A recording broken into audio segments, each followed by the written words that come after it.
Hai semua, selamat pagi, siang, sore, dan malam buat kalian para pendengar podcast perdana Bisik bareng Sasmi Group.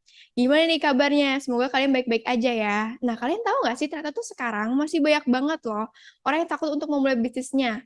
Alasannya yang pertama itu karena tidak memiliki modal, terus juga malu dan beribu alasan lainnya. Nah, maka dari itu di podcast perdana kali ini aku mau ngebahas nih mengenai pengaruh mental block terhadap wirausahawan. Sebelum ngobrol lebih jauh nih, pasti belum pada kenal kan sama aku. Karena tak kenal maka tak sayang, maka perkenalkan aku Sekar Soraya Maheswari, biasa dipanggil Sekar.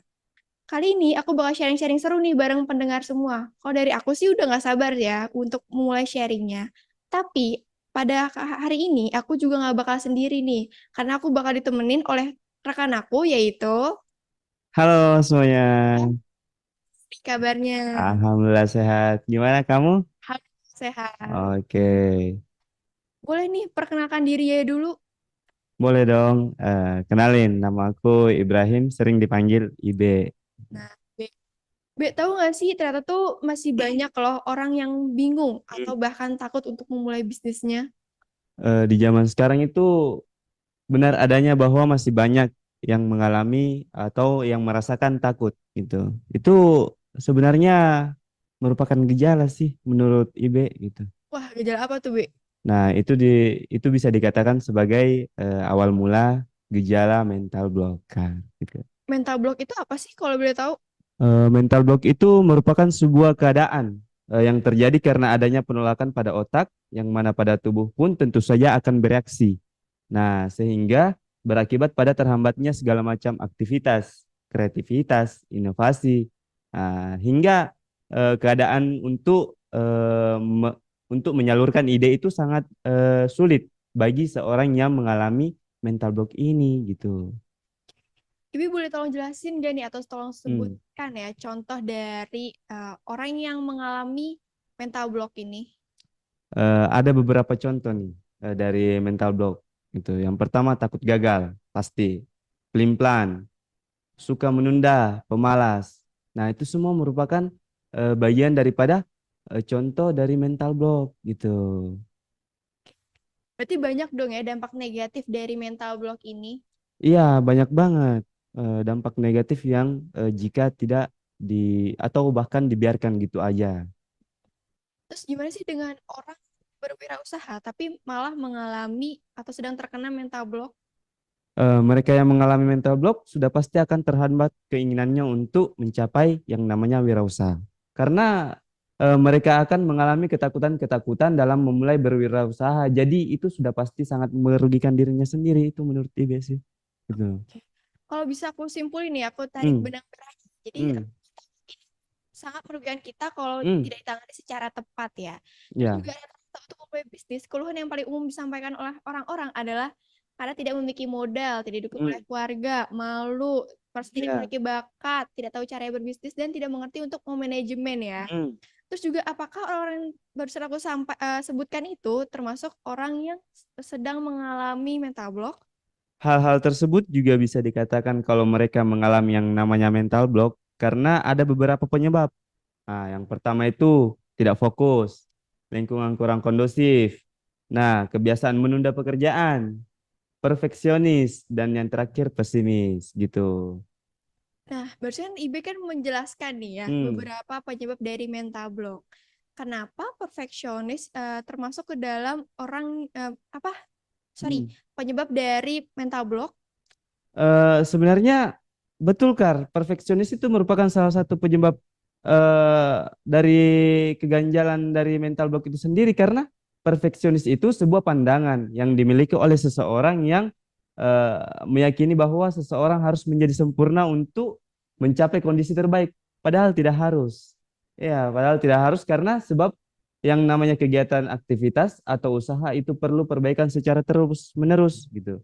Jadi kan nggak ada tuh yang namanya langsung beres, langsung sukses gitu ya kan. Jadi intinya perfeksionis itu benar-benar bisa menjadi penghambat jika dijadikan tolak ukur untuk memulai sebuah kegiatan. Gitu. Yang benar banget. Aku juga sempat baca nih salah Hmm, satu sumber berita. Mental block ini ternyata bisa menyerang siapa saja ya. iya, Terus juga di mana latar belakang ini juga sangat mempengaruhi mental block ini. iya. Terus biasanya tuh terjadi ke orang-orang yang sudah terlalu lama atau terlanjur nih di zona nyaman, terus Hmm. juga orang tersebut gampang menerima dan juga pemalas. Jadi kayak gitu tuh mental block tuh mudah sekali menjangkit orang-orang, termasuk dan khususnya ini orang yang ingin menjadi wirausahawan. Nah, oleh karena itu, seseorang yang pengen jadi wirausahawan itu nggak boleh memiliki sifat mental block gitu kan. Karena masa iya ingin berbisnis tapi takut gagal. Weh, ngaco kan gitu. Takut mengalami penurunan omset, berubah selera pasar, kekurangan modal dan lain-lain. Sebenarnya itu sangat tidak diperkenankan lah seseorang untuk memiliki sifat mental block. Harus disingkirkan gitu. Seorang wirausahawan juga harus memiliki sifat nekat nih, B. Hmm, Ternyata. Nekat juga bisa sebagai peluang loh dalam melakukan suatu usaha. Memang oke. kadang nekat tuh memiliki resiko, tapi juga seorang wirausahawan juga harus berani mengambil resiko tersebut. Ah, Terus juga dalam bisnis juga harus menerapkan mindset yang baik. Karena hal yang paling utama nih, pertama kali dibutuhkan dalam mulai bisnis adalah keyakinan terhadap usaha yang sedang kita jalankan. betul, mindset yang baik akan membawa pemikiran yang baik juga. Jadi, soalnya ketika dalam diri seorang pebisnis masih ada mental block, maka dapat dipastikan bahwa ia akan mendapati kesulitan untuk maju atau lebih berkembang lagi gitu. Jadi, hal ini dikarenakan karena setiap apa yang akan dilakukannya selalu dihantui dengan pikiran-pikiran negatif itu tadi. Jadi, tanpa disadari bahwa yang nanti dilakukannya akan mengikut kepada apa yang dipikirkannya gitu. Ya tentunya kita nggak berharap kalau hal itu terjadi ya. Iya, setuju Kar. Karena apa ya? Prihatinlah tentang mental block ini mesti disingkirkan gitu. Ya. Jadi, Udah deh, kita bahas nih tentang pengertian mental block oke. juga contoh dari mental block dan penyebab dari mental block. Nah, Ibi tuh kira-kira ada tips and trick gak nih atau Ini. solusi untuk meminimalkan atau menghilangkan mental block ini? Yang pertama itu kita perlu mengetahui dulu, mengenal dulu mental block yang ada pada diri kita gitu. Setelah kita mengetahui dan mengenalinya, kita catat gitu. Kita catat keseluruhan. Nah, gitu trik itu. Berarti kita tulis sebanyak-banyaknya ya daftar mental block yang sedang kita alami. Iya, kayak statement negatif yang kita alami, di mana statement negatif ini bisa dirubah jadi dari negatif menjadi positif. Jadi itu semua merupakan salah satu trik gitu yang sering Ibe lakuin gitu. Wah, selain itu ada apa lagi nih, Be? Nah, adapun kita harus melakukan dobrakan gitu, harus melakukan keberanian gitu. Lagi apa nih? Keberanian.